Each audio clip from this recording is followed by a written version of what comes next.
सत्संगत जी, प्यार से कहना धन जी।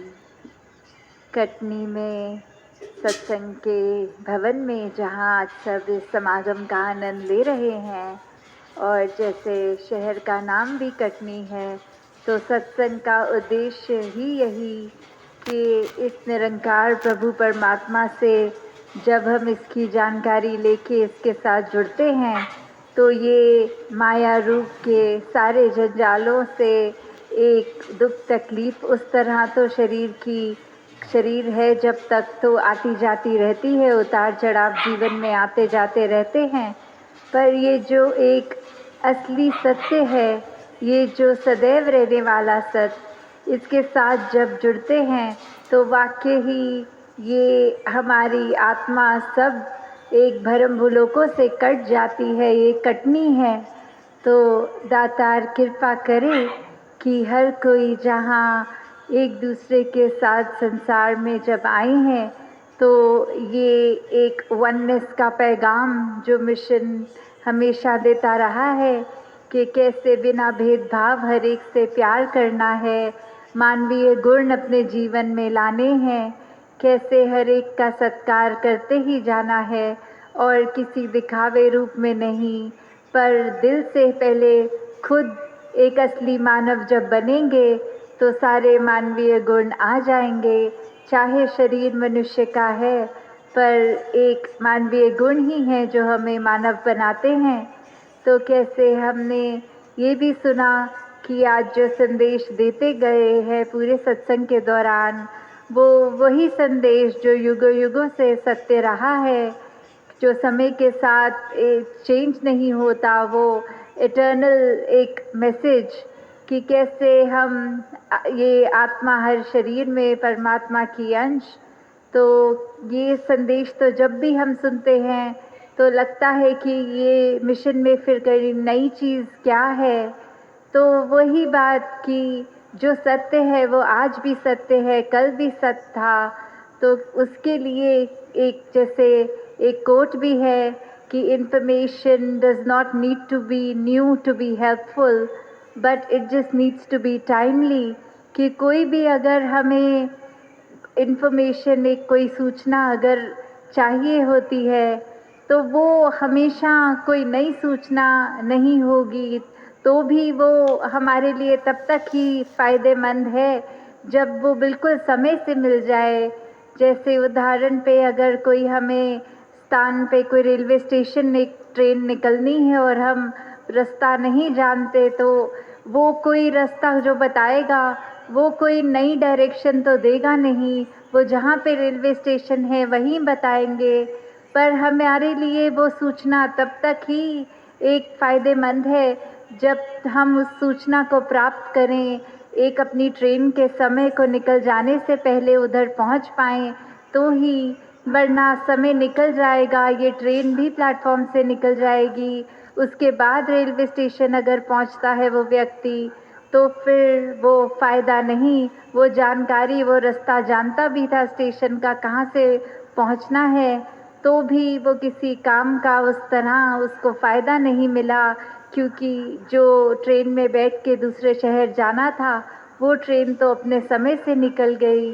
इसी तरह एक संसार में हम आए हैं, तो ये शरीर ने तो एक दिन चले ही जाना है।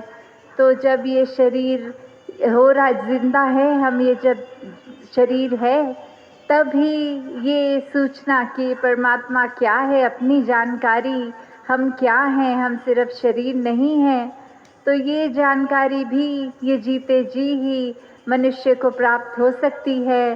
वरना एक बार आंख बंद हो जाए तो फिर जो ये उद्देश्य था मनुष्य की योनि में आकर एक मनुष्य का, वो उद्देश्य नहीं पूरा होगा।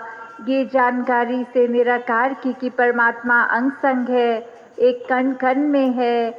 जो भी हम अपने आस्था रखते हैं वो अपनी होली किताबों में भी पढ़ सकते हैं कि कैसे हर कोई जो परिभाषा परमात्मा की दे रहा है वो परमात्मा जानने लायक है, इसको जाना जा सकता है। तो हम किस प्रकार इस परमात्मा की जानकारी लेकर जब इसको रूबरू अपने सामने देखते हैं, तो ही इससे प्यार करते हुए ये भक्ति करना भी संभव हो जाता है। और जब ये एहसास कि हर पल ये साथ है, तो मन के हमारे विकार भी धीरे-धीरे कम हो जाते हैं। मन में हमेशा एक हर एक की भलाई करने की ही भावना रहती है। हम एक सेवा भाव में युक्त रहते हैं, एक हर समय सेवा, सिमरन, सत्संग के लिए ही मन इच्छुक रहता है और किसी और व्यक्ति के भी हम फिर अवगुणों पे नज़र नहीं डालते। और अगर आते भी हैं किसी की कोई बात सामने, तो भक्तों का तो काम ही ये है कि वो नज़रअंदाज कर दें किसी की गलती और अपने लिए भी क्षमा मांगे दातार से कि कैसे अगर हर कोई गलतियां करता है तो हमने भी की होंगी। और हम जहां खुद को क्षमा कर देते हैं, दूसरों को भी पल पल कुछ भी हो अगर, तो वहाँ पे भी एक ये मन का भाव होना चाहिए। किस प्रकार जो एक लाइन भी है कि everything that comes in our vision is not worth our attention, कि हर कोई चीज़ आँखों के आगे तो आती है जब जब हम देख रहे हैं, पर हम अगर वो चीज़ों में से ये लग जाएं कि हमारा ध्यान हर किसी चीज़ पे जाना है, तो वो एक अच्छा नहीं होगा। हमारा दिमाग भी कैसे वो इन्फॉर्मेशन को प्रोसेस नहीं कर पाएगा, वो कन्फ्यूजन एक आ जाती है।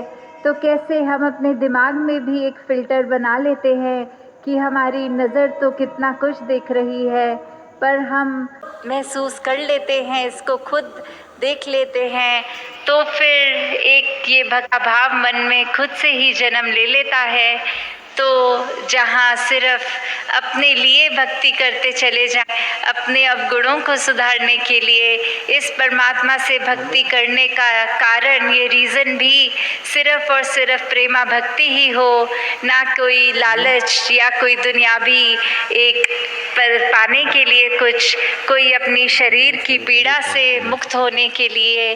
क्योंकि ये भक्ति तो प्यार का सौदा है, इसमें कोई दूसरी एक चतुर चालाकियाँ तो नहीं। हम दिल से जब परमात्मा से प्यार करते हैं, वो ही प्रेमा भक्ति सबसे उत्तम है। वरना तो सिर्फ और सिर्फ हम एक सौदा उस तरह कर देंगे कि हम सत्संग आएंगे ताकि हमारी शरीर की पीड़ा दूर हो जाए, हमारी आर्थिक अवस्था सुधर जाए, तो फिर वो तो एक संसारिक रूप में हम कुछ पाने के लिए जब ऐसा सोचते हैं, तो वो भी भक्ति नहीं है। तो दातार कृपा करे हर एक पे कि असल रूप में जो एक स्पिरिचुअलिटी का मूल है, एक आध्यात्मिक हमारा जो रूट्स हैं, वो हमारी स्ट्रॉन्ग रहे। हम सेवा, सिमरन, सत्संग एक सही कारण से, एक सही उद्देश्य से करते रहें, इस निराकार को कभी भी भूले ना। सत्संगत जी, धन निरंकार जी। सब्सक्राइब करना ना भूले।